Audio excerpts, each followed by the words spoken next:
racun. Okay, kita dah masuk live. Aku keluar dulu Assalamualaikum. Salam.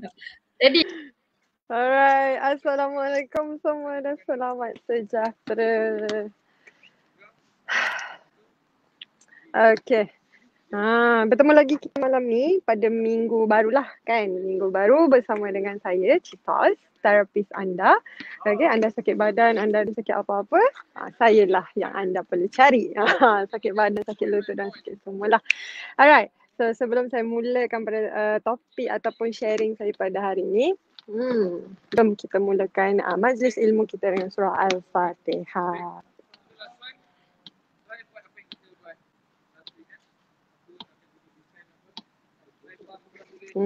So hari ni saya dekat outdoor. Sebenarnya tengah training basketball kan, nampak jersey basket. Nampak jersey basketball kan. So saya tengah training basketball bersama dengan tim saya dekat belakang sana. Ada tak, boleh nampak tak? Okay, tu. Tu tim saya lah.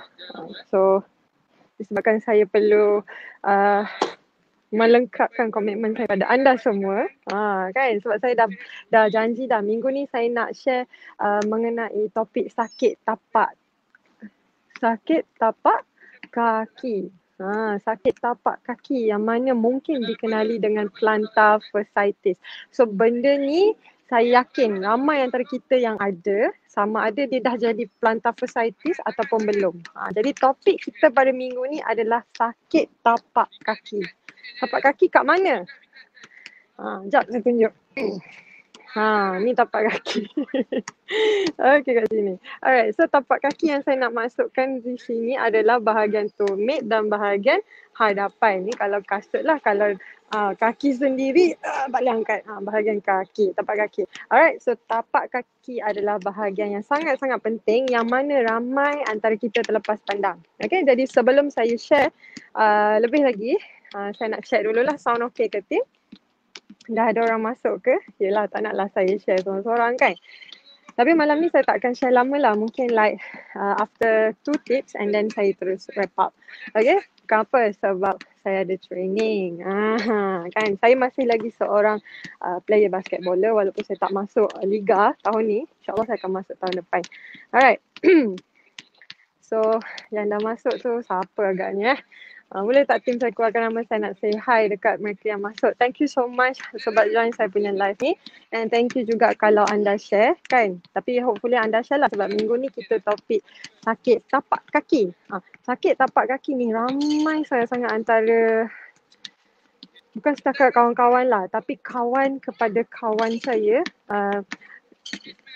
dapatkan khidmat nasihat daripada saya mengenai kecederaan tapak kaki tu.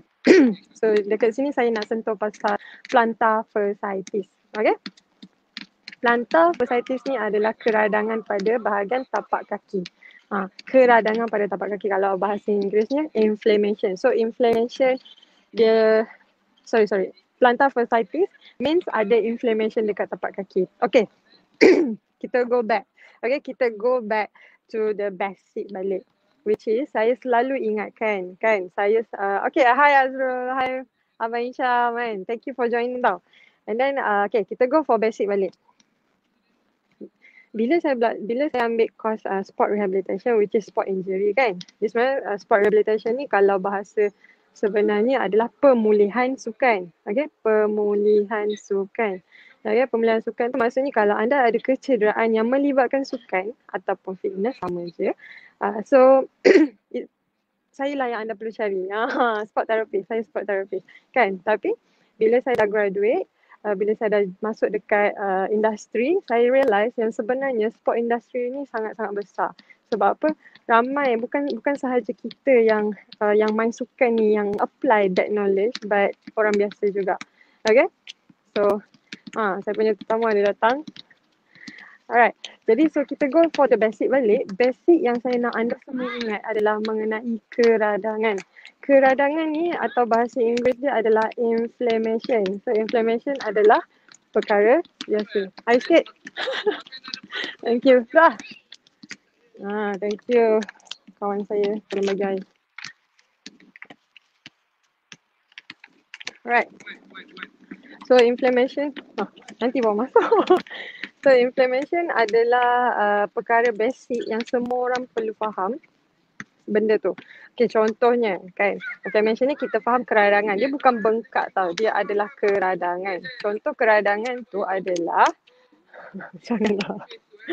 Contoh keradangan yang saya maksudkan adalah, let's say kalau anda berlari kan, anda berlari tiba-tiba terplank out. Okay, terplank out dan tak ada kecederaan pun. Maksudnya tak ada bengkak, tak ada apa, tapi anda tetap rasa sakit. So dekat dalam tu sebenarnya tengah terjadi keradangan. Okay, keradangan benda yang sangat-sangat basic yang semua orang kena faham. Which is benda ni anda boleh sahaja nak access dekat YouTube. So dekat YouTube tu dia akan tunjuk proses keradangan tu berlaku, inflammation tu berlaku dan apakah healing proses yang berlaku dalam situasi itulah, which is yang badan kita perlukan like histamin, vitamin K, apa lagi, dia perlukan darah yang ada nutrisi lah. Okay, alright, so tu perkara basic. So now kita go for plantar fasciitis. Sekarang ni saya ada tetamu, so saya nak tanya dia, pernah tak dia mengalami sakit tapak kaki? So saya kenalkan Abang Hisham. Pernah. Sangat sakit. Oh nampak suara slow. Kena kuat sikit. Oh, pernah. Sakit. Kaki kanan ke kiri? Kaki, tak ingat. Kaki tak ingat. Kedua-dua kaki?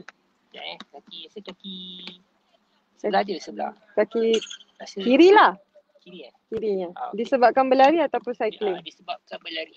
Jarang Disebabkan punya berlari. plantar fasciitis disebabkan Yes, berlari. betul. Alright. So thank you. Tu je. Alright. Jadi okay. Jadi nampak tak macam saya cakap, dalam 10 orang yang berlari, saya boleh bet 9 orang ada plantar fasciitis, which is severe ataupun tak severe. Severe ni teruk, tak severe ni tak teruk. Okay.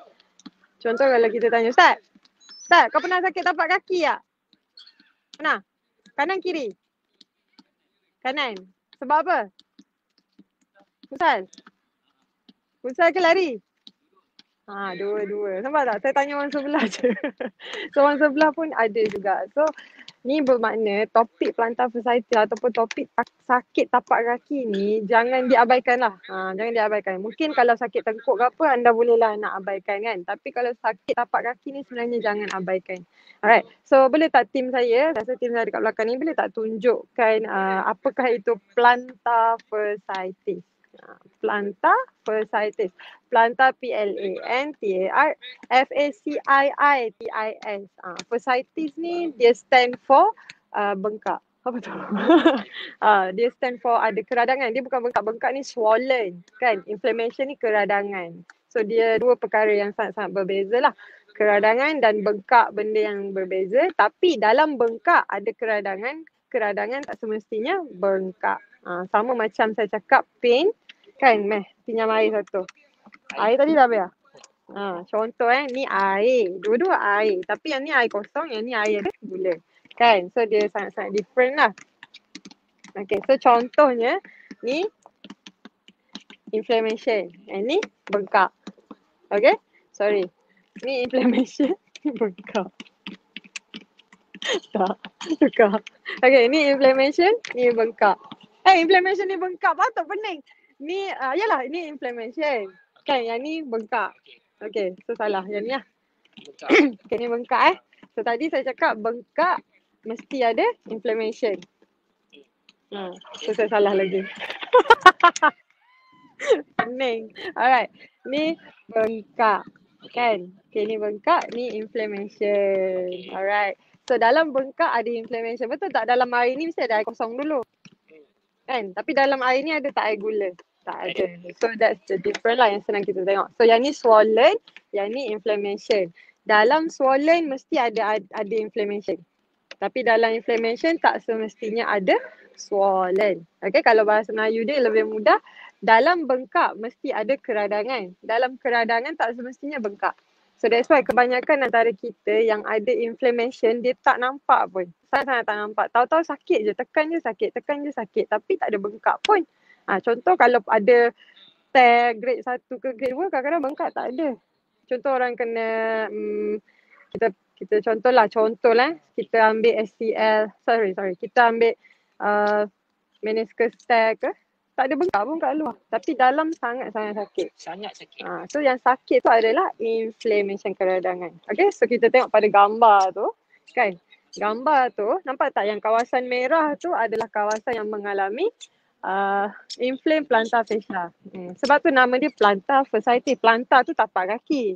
Fasciitis tu, fascia tu maksudnya fascia. Fascia tu, fascia ni kita panggil macam another connective tissue lah, penyambung antara tulang kan. So nama dia fascia. Tapi bila ada perkataan tis, IS tu, fasciitis, itis tu, itis stand for keradangan. Oh, keradangan. Maksudnya ada merah lah, ada kawasan merah. Sama juga macam bursa. Okay, bursa adalah benda yang ada kawasan dekat especially dekat bahu kita ada satu bursa. So bursa tu means anggota badan kita yang ada udara dekat dalam. Tapi bila kata bursitis, ada keradangan, ada inflammation. And then contoh tendon. Okay, tendon sambungkan otot dengan tulang. Betul tak?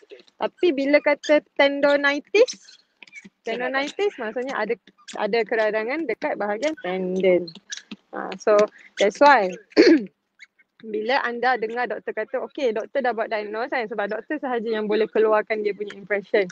Bukan saya tak boleh, tapi saya belum lagi doktor dan kita tak ada kuasa untuk terus target you ada apa-apa masalah. Walaupun you ada benda tu, tapi kita tak boleh bagi tahu.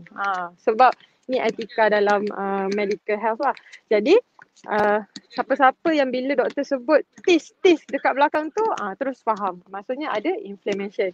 So inflammation dia memerlukan darah. Okay, so boleh tutup gambar tu So inflammation dia memerlukan darah. Sebab apa? Darah yang ada nutrien ni, ada histamin lah, vitamin K lah, ada a lot of things lah. Healing, orang kata healing punya tentera. Tentera healing ni dia boleh pergi dekat kawasan inflammation tu, dia baiki apa yang patut. So bila kita ada tis tu, memang kita kena first ambil anti-inflammatory kan. Anti-inflammatory medicine kalau nak ambil, kalau tak nak ambil kena makan makanan yang kena makan makanan yang anti-inflammatory. Contohnya apa?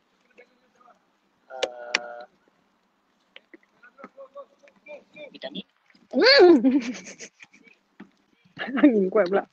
Vitamin tak. Vitamin pun ada lah. Macam vitamin B ke apa boleh ambil. Tapi Durian blender. yang tu antioksidan. Oh salah.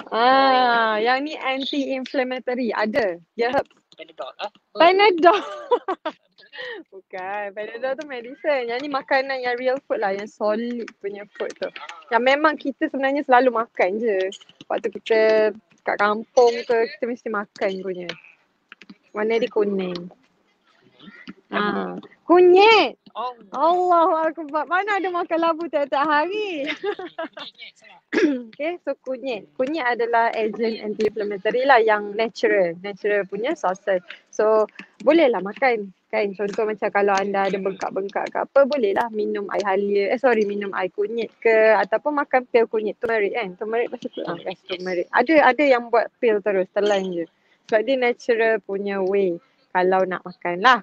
Kalau tak nak, tak apa. Kalau masak boleh. Masak boleh. Kalau masak boleh, nak minum tu biasanya kita rebus lah.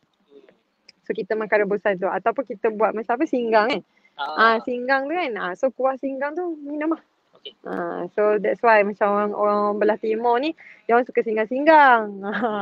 Dia orang kerja kuat tapi dia orang punya pemakanan pun dia orang banyak singgang, banyak yang rebus kan. Dululah, sekarang saya tak sure lah.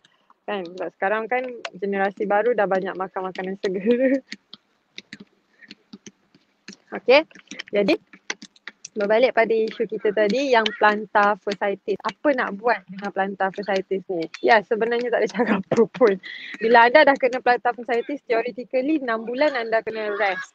Tapi tu secara teori lah, secara praktikalnya anda ada 2 pilihan. Okay, hidup kita sentiasa ada 2 pilihan. Tak pernah ada satu je. Ada 2 pilihan, okay? Kan ada 2 kan? Apa dia? Kan ada 2. Tak ada. Dalam hidup ada 2 pilihan kan? Baik ataupun buruk. Kan? Elok ataupun tak elok. Jadi anda boleh pilihlah mana-mana yang anda nak. Alright. So untuk siapa-siapa yang ada plantar fasciitis, malam ni saya fokus pada yang ada sakit plantar fasciitis sahaja. Sebab plantar fasciitis adalah kecederaan. Okay, kecederaan dan bukannya sakit. Dia adalah kecederaan.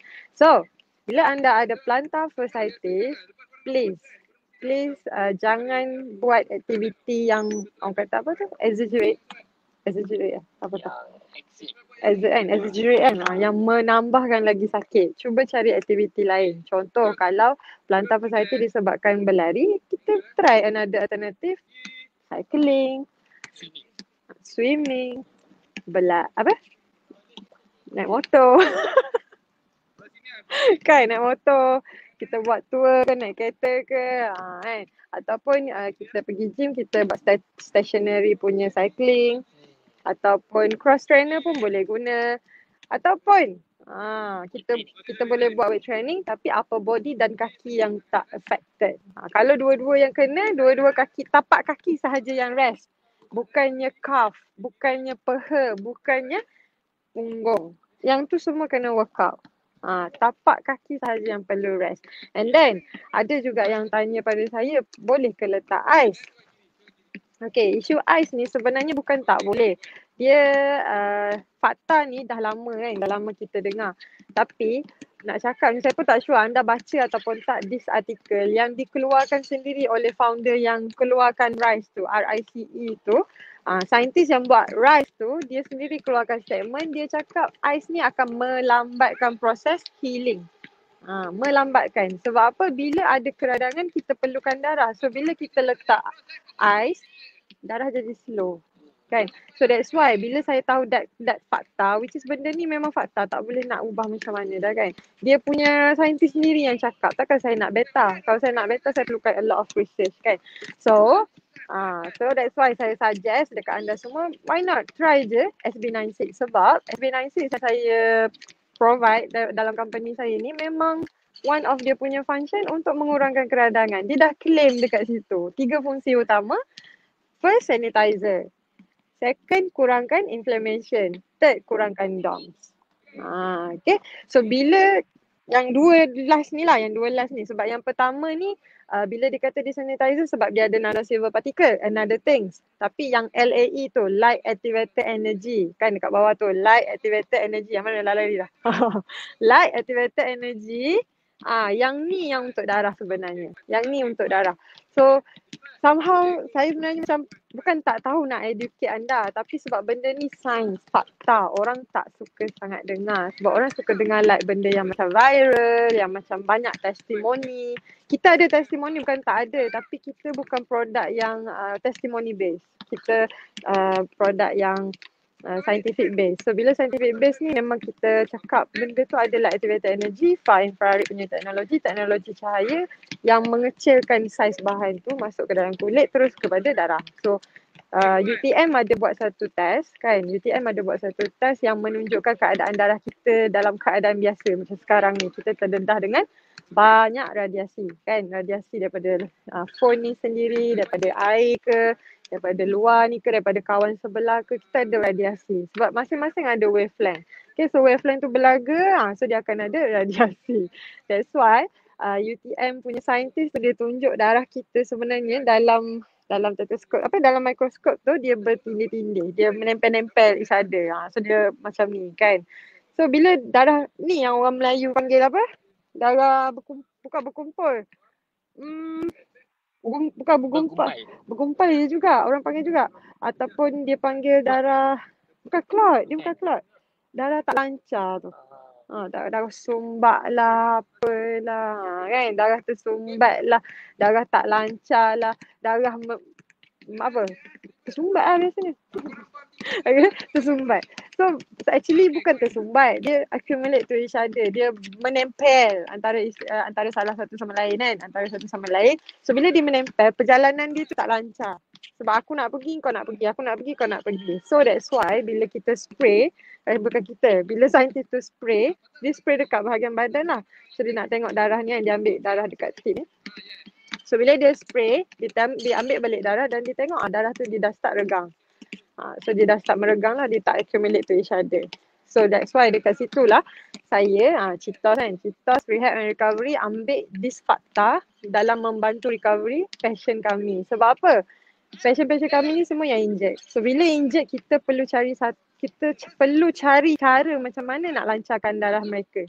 One of cara adalah spot massage. Second, stretching.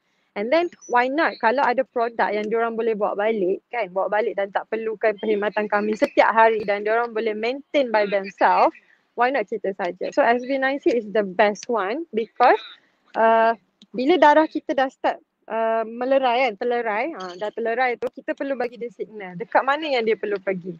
Yes, badan kita ada signal tapi kita perlu bagi. So tadi sakit tapak kaki kan, so kita picit lah dekat tapak kaki tu. Kita picit tapak kaki tu dekat bahagian tengah tapak kaki.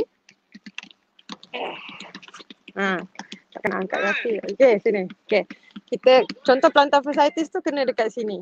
So kita pun gerak-gerakkan je. Gerak-gerakkan kaki kita dengan atas sekali. Kita gerak-gerakkan supaya darah tu boleh pergi dekat bahagian kaki ni. Dia flush pergi. Sebab apa? Otak dah cakap, ada problem ni.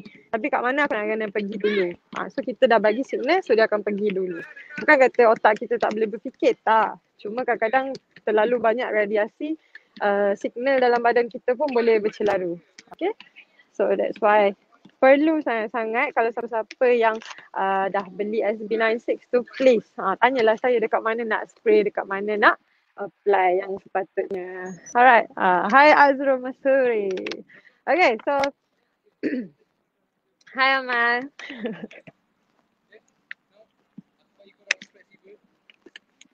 Okay, so kita masuk pada sesi soal jawab lah. Okay. Tapi sebelum tu saya recall balik. Saya recall balik yang mana-mana ada sakit tapak kaki. Okay, kecederaan utama yang malam ni saya share. Malam ni saja saya share pasal plantar fasciitis dan saya share juga dengan anda mengenai konsep inflammation dan swollen, keradangan dan bengkak. So hopefully anda semua boleh bezakan. Alright. Okay, so soalan daripada Cik Jana. So Cik Jana kita, CITOS, kalau kita tak biasa jogging, lepas tu nak jogging, ada risiko tak kena sakit tapak kaki? Ada. Kita tanya orang biasa dulu kan. Maksudnya orang bukan terapis lah, kita tanya pandangan dia. Untuk orang yang tak biasa jog, rasanya ada. Untuk orang yang tak biasa jog, biasanya ada. Okay, so nampak tak? Ni dia cycling. Tolong lah, belum lagi. Dia powerman lah. Powerman. Okay, dia powerman. So powerman ni dua acara dalam satu sukan. Berlari dan berbasikal. Jadi dia kata ada. Jadi bila orang yang practically cakap ada, teori memang cakap ada. So teori saya disupport oleh orang yang berpraktikal kan. Terutama kalau tak stretching. Terutamanya kalau tak stretching. Betul. Setuju sangat-sangat. Sebab itulah warm up adalah perkara yang sangat-sangat penting. Dan warm up pun kena tahu ada banyak jenis. Ada static warm up, ada dynamic warm up dan ada juga ballistic warm up. Ballistic ni yang jenis bounce. Sebab tu kita banyak tengok kan, ada orang yang warm up tu dia jenis bounce. Dynamic dia gerak je. Kalau yang bounce tu kita panggil ballistic, which is bagus juga. Kan, bagus juga, tak ada masalah pun. And runner saya tengok ada juga yang buat ballistic. Cuma kena faham lah apakah warm up yang anda guna. Alright. So hopefully menjawab tadi kan. And then perlu ke pilih jenis kasut? Yes. Nasib baik tanya soalan macam ni. Yes, memang perlu. Perlu sangat-sangat. Pemilihan kasut sangat-sangat penting. Contohnya, contoh ni sekarang ni saya main basketball kan, tapi saya pakai kasut running. Seriously tak sedap. Okay, sangat-sangat tak sedap. Saya tak rasa grip sebab kasut running dia cushion sikit kan. So bila cushion kita lari, kita nak change direction. So dia sangat-sangat tak bagus. Alright. And jangan lupa besok. Okay, besok saya akan ada tetamu jemputan secara live bukan dekat sebelah. Ni Abang Hisham datang ni. Kayaknya tetamu dekat saya lah, bukan secara live dalam ni. Okay. So live besok saya akan jemput tetamu kita yang akan berkongsi mengenai pemilihan kasut. Dia ni bekerja dekat esok kita tahu. Alright. Jadi pemilihan kasut sangat-sangat penting. Boleh pakai heel boleh sakit tapak kaki juga kan. Okay, yes. Kalau pakai high heel sebenarnya memang banyak menyumbang kepada sakit lah. Bukan setakat sakit tapak kaki, sakit lutut pun boleh dapat, sakit pinggul pun boleh dapat dan sakit tulang belakang. Sangat-sangat banyak Nurjana. Alright, so that's why please jangan amalkanlah pemakaian high heel ni. Kalau ada event boleh, tapi janganlah setiap hari. Tapi kalau let's say pekerjaan anda memerlukan anda untuk pakai high heel, please do something. Maksudnya kuatkan bahagian otot dan baiki alignment badan supaya weight yang ditampung oleh heel tu tak adalah berat sangat. And then posture kita tak terlampau berubah lah. Dan boleh mengelakkan kecederaan. Okay, so Kak Seri, kita nak tanya.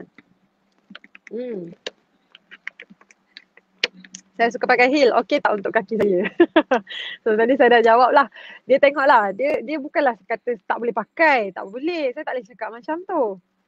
Sebab memang ramai yang saya jumpa, pekerjaan tu memerlukan pakai heel. Contoh macam if you are business woman yang jumpa apa kita panggil corporate, memang kena pakai.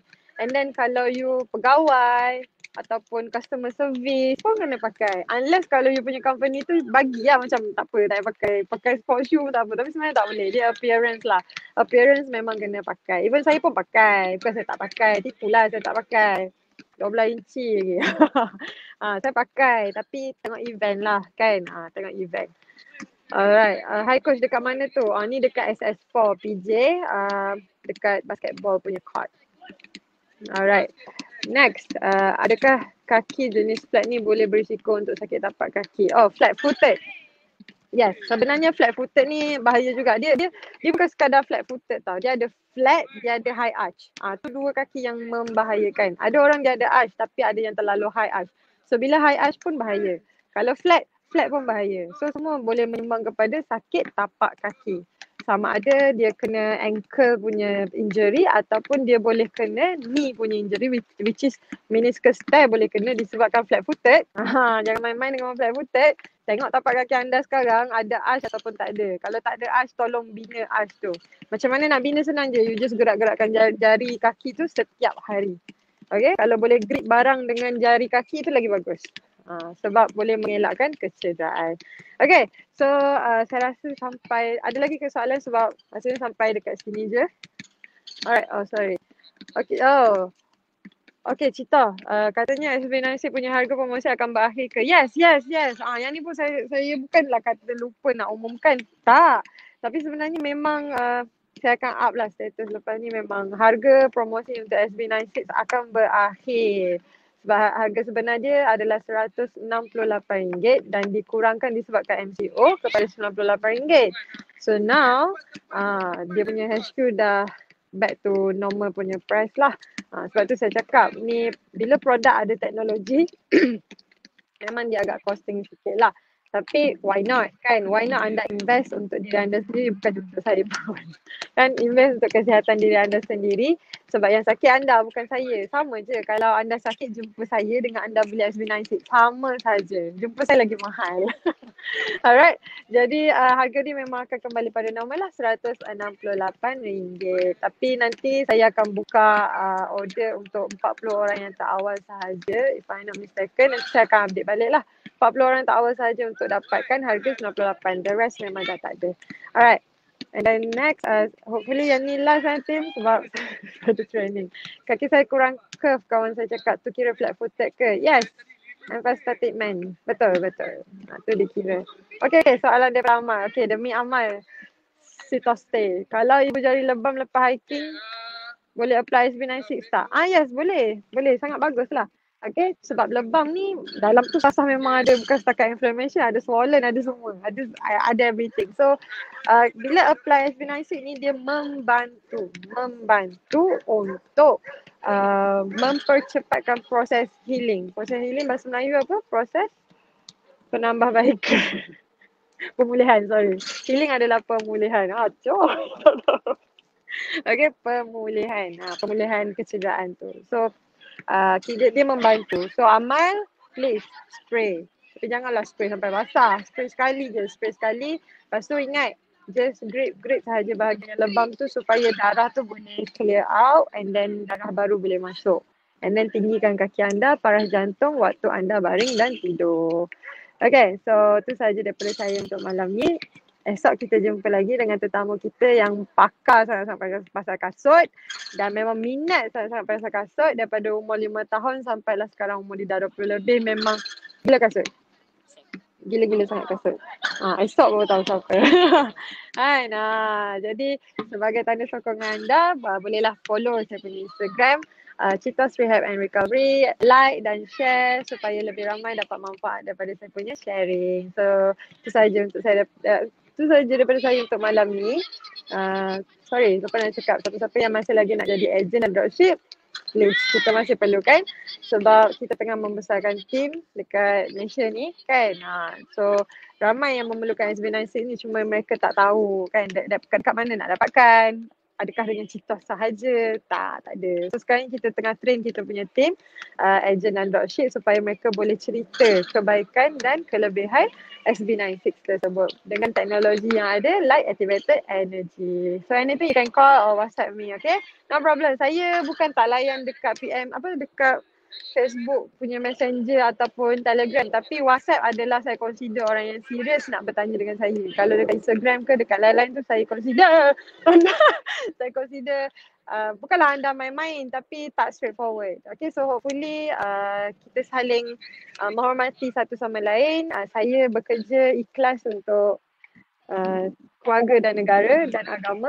So saya harap anda pun tanya soalan yang mana dapat membantu anda dan juga keluarga anda. Alright. So itu sahaja daripada saya untuk malam ni. Thank you Abang Syam for coming. And then kita jumpa besok. Assalamualaikum. A peace.